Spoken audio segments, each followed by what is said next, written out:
안녕하십니까. 저희들은 한반도 통일 역사문화연구소입니다. 먼저 한번 인사해 주시겠습니까? 최 박사님, 황 박사님. 예, 저도 함통연의 최태욱입니다. 안녕하세요. 황미숙입니다. 저는 반갑습니다. 이성우입니다. 오늘 저희들은 1900년 초에 공주 지역에 여성의 전도 사업과 교육 사업을 시행했던 앨리스 샤프에 대해서 이야기하고자 합니다. 먼저 이것에 관해서 황 박사님께서 이 공주 지역의 여성의 삶에 대해서 좀 간략하게 소개해 주시겠습니까? 네, 굳이 그 19세기 말에 선교사들이 내한하기 시작했을 당시에 한국 여성들의 삶의 상황이라는 것은 비단 뭐 공주 충청 지역뿐만이 아니라 한반도 전역에 살고 있던 여성들의 삶이 거의 비슷했을 거예요. 왜냐하면 유교 사회, 조선시대 내내 유교 사회 속에서 그 남성 중심의 그 사회 체제 속에서 늘 열등한 존재로 그렇게 존재해 왔던 것으로 인식이 되었고, 19세기 선교사들이 이제 처음에 한국에 들어왔을 때 그들에게 비친 그 여성들의 지위는 로버트 무스 선교사에 의하면 아들로 태어나지 못했기 때문에 이름도 섭섭이라고 했고요.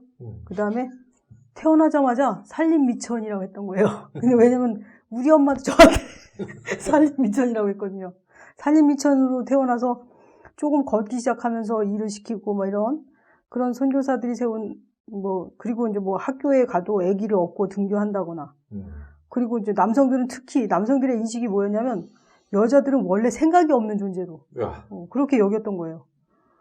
그리고 또 이 지역의 그 충청 지역, 공주 지역은 특히 양반고을이잖아요. 양반고을에서는 더 했죠. 여성들의 삶이 어땠는지를 그냥 짐작할 수 있을 거라고요. 그 정도로 여성은 인격으로서 아니면 인간으로서의 어떤 존엄한 가치를 지니고 살지 못했던 시절이었다는 거죠. 예.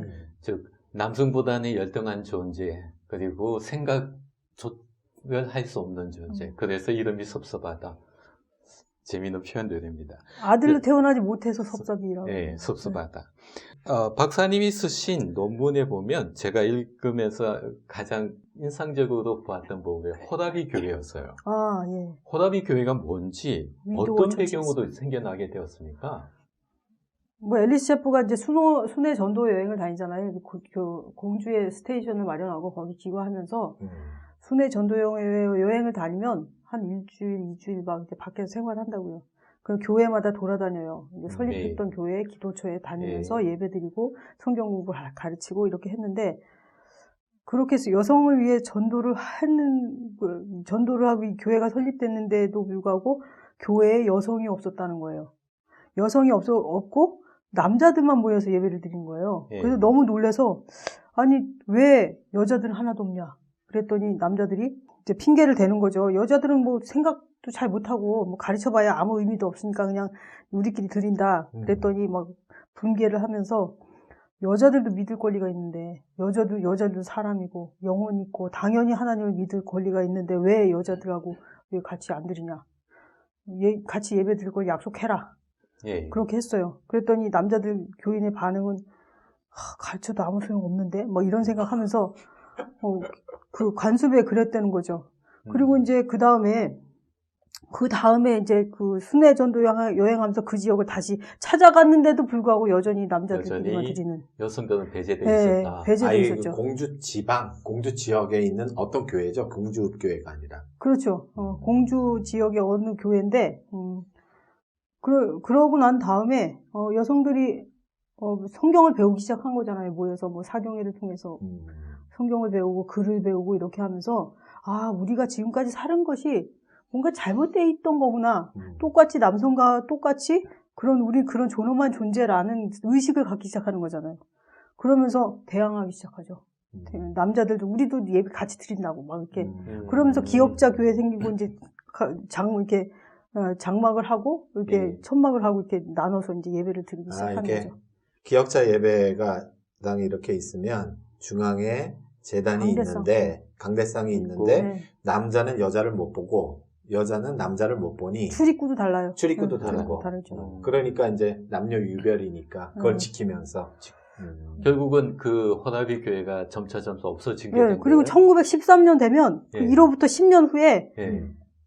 여성들이 더 많아져요. 교회에서. 교회에서? 교인 수가? 네, 교인 수가 많아져요. 여초 현상이 일어나는 거죠. 아, 10년 만에. 10년 만에. 근데 여기서 제가 이제 말씀드리고 싶은 거는, 이렇게 하면서 원래 앨리스 샤프의 그 교육 사상이 그랬지만, 한국 여성을 향한 교육 사상은, 특히 충청 지역 여성을 대상으로 했잖아요. 그들을 위한 기독교 선교는 여성들로 하여금 남성과의 관계에서 여성의 지위를 회복시키는 일, 그리고 사회적 약자로서의 비속감에서 벗어나도록 하는 그 일이었다는 거예요. 그러니까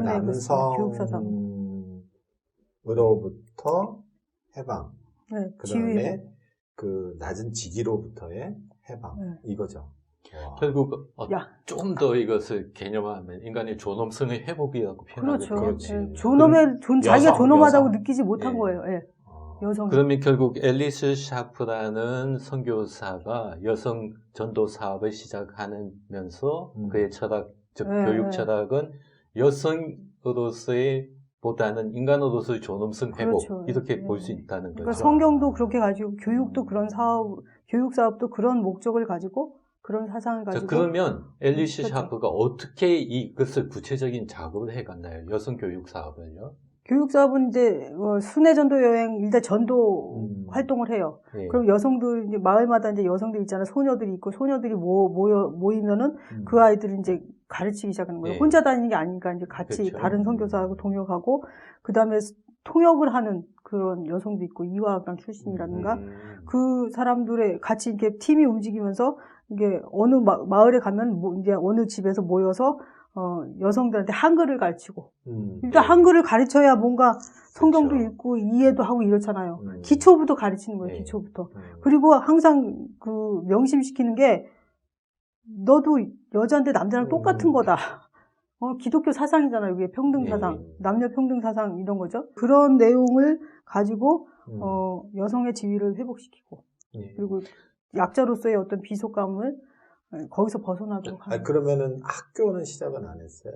그게 학교예요. 그게 이제 조금 모아지면은 방학을 이용한 이화학당 출신이라든가 그들이 와서 방학을 이용해서 애들을 가르치고 그게 매일 학교 내지는 주일 학교잖아요. 교회에 모이는 거니까. 그러니까 매일 학교가 발전하면은 이제 그럼 학교가 되는 학교가 거죠. 되는 그렇죠. 그게 어떤 제도, 교육 체제화되어지는 그렇죠, 거네요. 그렇죠. 그럼 그게 지금까지 남아있나요? 이 공주 지역에? 그게 영명학교고 강경의 만동여학교고 그다음에 논산의 영화학교 남아있는 지금은 이제 만동여학교하고 그 영화학교는 안 남았지만 공주의 영명학교가 남았잖아요. 영명고등학교. 오늘 저희들이 잠깐 보았던 공주의 영명학교의 어떤 초기 형태는 앨리스 샤프가 복음을 마을마다 전하는 그 과정에서 이제 차츰 이게 제도 체계화되어진 거네요. 그러면 그때 배웠던 앨리스 샤프의 제자들이 있잖아요. 그들은 어떻게 그 이후에 활동을 했나요? 앨리스 샤프가 처음에 1904년에 공주에 오는데 1905년부터 1905년부터 그 교육을 실시했는데 그 교육 과정은 사실은 그 이화학당에서 진행하고 있던 그 교육 과정을 영명학교에 이제 적용을 하는 거죠, 처음에. 이들은 제가 이제 여기 써놓은 거 보면은 지금 12명의 작은 소녀 12명으로 1905년에 자기네 방에서 자기 숙소 그 방에서 12명의 작은 소녀를 데리고 매일 학교를 해요. 매일 와서 공부할 수 있는 직접 가르치는 거죠. 직접. 잠깐만 박사님. 매일 학교라는 말은 데이스쿨. 학생들이 매일 학교에 낮에 출석하는 그거를 얘기하는 거죠. 주일 그것을 학교는 매일 학교. 그렇죠, 매일 학교. 그리고 주일에 온 것은 쉽게 말하면 썬데이 스쿨처럼 근데 주일 학교에서도 성경만 가르치는 게 아니라 주일 학교에서도 한글도 가르치고 아이들한테 이것저것 위생 문제 이런 것도 가르치고 했죠. 그러니까 그 매일 학교에서는 교육 프로그램이 있었다라는 거 아니에요? 예, 아까 예. 이화 예, 예. 학당의 거를 가져왔다니까. 예, 예. 그렇죠. 그러니까 그 교육 목적과 과정은 음. 이화 학당의 그 목적과 교육 과정을 가져와서 비슷해요? 예, 비슷하게 하는 거죠. 음. 그럼 1905년도에 이미 교육 제도가 교육 있었던 거야. 체제가 있잖아요. 왜냐하면 이거 이화 학당은 그 되어졌네요. 스크랜턴 네. 1890년 이전에 이미 이화 학당이 설립이 되니까. 아니, 제가 묻고 싶은 건 1905년도에 이 공주에 여성을 위한 교육 제도가 시행되었다. 그렇죠. 이렇게 볼 수 있겠네요. 그렇죠. 오. 그리고 여기서 이제 그 사료를 직접 보고서에 쓴 내용을 보면은 예. 이렇게 이야기를 해요. 매일 학교는 내가 원했던 만큼 크지는 않지만 큰 학교를 갖게 될 것으로 믿고 있다. 현재 평균 출석 인원은 12명밖에 안 되지만 그들 중 몇 명은 내가 한국에서 본 적이 없을 만큼 사랑스럽고 똑똑한 여자 어린이였다. 아, 그게 몇 년도 보고서예요? 1905년. 와. 1905년에. 이게 1905년의 일을 1906년에 보고서라고 그렇죠. 그러죠. 그러니까 그러면서 곧 희망을 얘기하고 있는데 정규 매일 학교 교사가 배치되기를 희망하고 있다. 이렇게 혼자 가르치다가 이제 그런 이야기를 하죠. 그 부분에서 좀 더 우리가 있잖아요. 좀 알아야 될 게 이런 거잖아요. 1905년에 이 공주 지역에 여성을 위한 공식적인 아니지만 정규적인 교육 체제가 시작되어졌다는 거잖아요. 그게 최초겠지. 예. 그 어떤 소녀는 이런 학교가 생겼다고 해서 학교를 보내겠어요, 부모가? 안 보내죠. 그렇죠. 학교를 가겠다. 어떤 애는 부모한테 매맞으면서 교회와 학교를 갔고요. 그리고 뭐 어떤 깨인 부모들은 딸들도 글을 읽고 쓸 줄 알아야 된다라고 학교를 열어달라는 사람도 있고. 왜냐면 이 공주 지역이 사실은 공주 시장을 중심으로 일제가 일본 상인이 많았어요. 약재 시장을 했어요. 약시장. 그러니까 개화가 빨랐던 거예요. 여기도 공주도. 그러다 보니까 좀 깨인 부모들도 있었고, 그러면서 학교를 보내지 않았던 충청 지역 부모들이 여자를 학교를 보내지 않았던 가장 큰 이유는 혼인 때문이었어요. 일찍 시집 보내야 되고. 그렇지. 살림이 차분히 좀 빨리 빼려고 집에서 그랬구나. 살림이나 배우고 조신하게 있다가 마땅한 혼처가 나면 시집을 가는. 그게 미덕이고 관습이었던 거죠. 그럼에도 불구하고 그 기독교 교회에 가서 복음을 받아들인 소녀들은 막 배움에 대한 열정이 대단했던 거죠. 그럼 제가 또 다른 질문은 이겁니다. 그렇게 교육을 배웠던 즉 앨리스 샤프의 제자들이라고 지금 할게요. 그들은 내 활동에 관해서는 어떤 자료가 대표적인 없나요? 사례예요. 대표적인 사례가 뭐 너무 잘 알려진 유관순이죠. 유관순 같은 경우는 병천에서 태어나고 자랐잖아요. 병천에서 태어나고 자라다가 오빠가 이제 여기 유관순 오빠도 영명학교를 다녔고 그때가 1910년대잖아요. 1910년대, 1914년, 15년, 16년 요때 유관순도 그 병천에서 잠깐 여기 영명학교에 왔다가 공주에 왔다가 이화학당으로 편입이 되잖아요. 그거 주선한 사람이 바로 앨리스 샤프예요. 그러니까 다니면서 똑똑한 아이들, 소녀들을 보면 그냥 넘어가지 못하는 거예요. 가르쳐야 되겠다. 그러니까 그 소녀들이 다 이 앨리스 샤프를 보고 어머니라 했어요. 어머니. 그래서 가는 곳곳마다 다 수양딸이 있는 거예요. 예. 다 어머니라고 할 정도로 소녀들에게는 아주 중요한 그 스승이었던 거죠.